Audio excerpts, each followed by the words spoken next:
山东的老板问我这个车能卖不？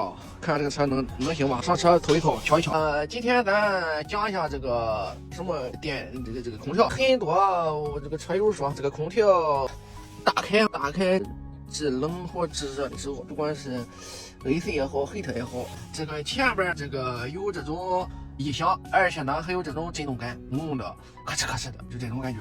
昨天晚上我也遇到过这种情况了，很多车友说把前边机开打开，我上前边看看，地方我们需要一次两次，这个时候我们打开这个前机盖去看看它到底是什么情况，行吧？咱听听它到底是响还是不响，确实是嗡嗡的，看看到底是因为什么，听听这个地方有声音吗？咯吱咯吱的。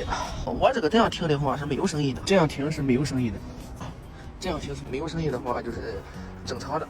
我们等一会儿看它有声音吗？现在呢是没有声音，等一下看看这个盖子怎么打开的，咱也不能看的是这样打开的，但是不是这样打开的啊？解释的话就不抠了啊，在这里就可以听到，听一听。这个地方是调灯的高度的时候，外边太冷啊，我一降温，这个档案电耗又低了。等一会儿听听这是什么，有什么动静。这个地方这有点不合理，我线头是露外边点，不过这个下边还是挺那什么的。这个下边的话还是挺好的，看不见那盖子严实实的。我们上车上听一听，上听一听，看什么情况，还有动静吗？车等待中，热风，在下边有动静。车友们说是这个，你根据你的开暖风的时间的长短，它会这个出现这种情况。我们开一会儿，等一下我再给它录，等一下再给它看看到底是什么原因产生的这个声音，好不好？我们现在呢是很正常的，不行呢把温度调高一点，调到26度。他们说是在这个位置，这个声音听一下。车间经理的这个回应啊，他的这个他是用的什么原理是吧？什么原理啊？它就是一个热泵，把这个热加空调的原理，按照从你的轨道里边从鼓风机鼓出来，推到你室里。它这个就是热泵加热的制热之后，你像在等红灯的时候，或者是我们在停车就停那儿的时候，它在这个右前方非常是这个位置，它时不时的吧就会有那种咔哧，还有震动的就那种动静。不是震动的动静，它加热，因为你那时候一直烧着电，它也存在这种风扇转散热那种震动的声音，震动是风扇转的时候也有那种声音震动。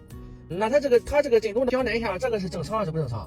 是正常，因为那天这有几天了，对，这就有一个车来我一看，他以前也开了个油车，他说这种情况正不正常？他来也是看这个东西，他说他来这个就是什么呢？